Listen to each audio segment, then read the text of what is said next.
Let's turn now to the war in Ukraine. And there's new information this morning about last September's attacks on the Nord Stream pipelines in the Baltic Sea.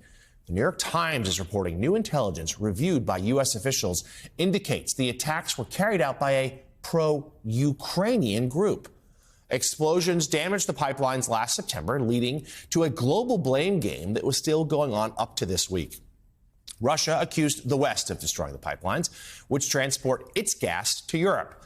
Now, the information reviewed by U.S. officials has led them to believe the saboteurs were most likely Ukrainian or Russian nationals, or some combination of the two that were trying to help Kyiv.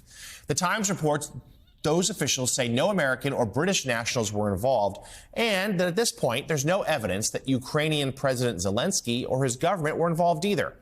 The Ukrainian government has also denied it had anything to do with this. The officials added the explosives were likely planted with the help of experienced divers who did not appear to be working for either the military or intel services. Kremlin spokesman Dmitry Peskov responded to the news, characterizing it as an attempt to, quote, divert attention.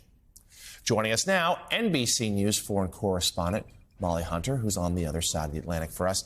Molly, good morning. Great to see you. So let's talk about this revelation here that the U.S. believes that it was a pro-Ukraine force that sabotaged the pipeline. Early on, a lot in the West suggested Russia did it. That seems like maybe not the case anymore.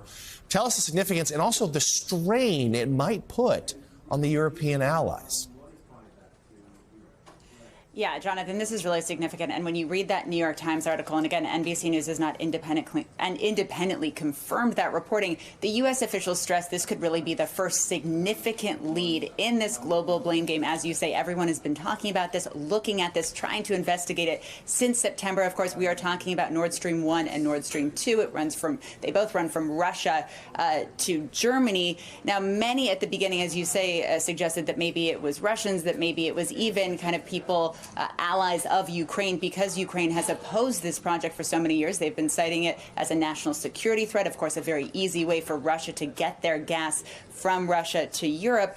In this New York Times report, though, there are a couple kind of blaring gaps, which U.S. officials admit they do not know. They do not know who exactly the group is. It does not specify the members of this group, who would have kind of directed or paid for this operation. They are clear, though, as you mentioned, that these were heavily skilled, highly skilled divers with maybe past military experience, and they were clearly opponents of Putin. Now, the article very clearly lays out, Jonathan, that President Zelensky is not implicated, nor are his top lieutenants.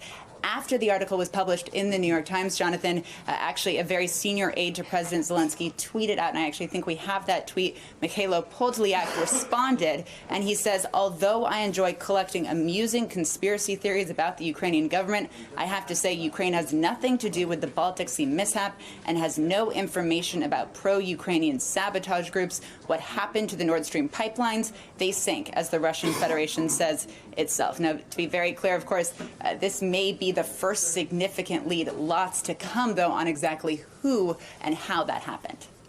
And certainly we'll all be watching for the response from Germany, which already has, there's some tensions between Berlin and Kyiv as to how much Germany has been involved with their resistance.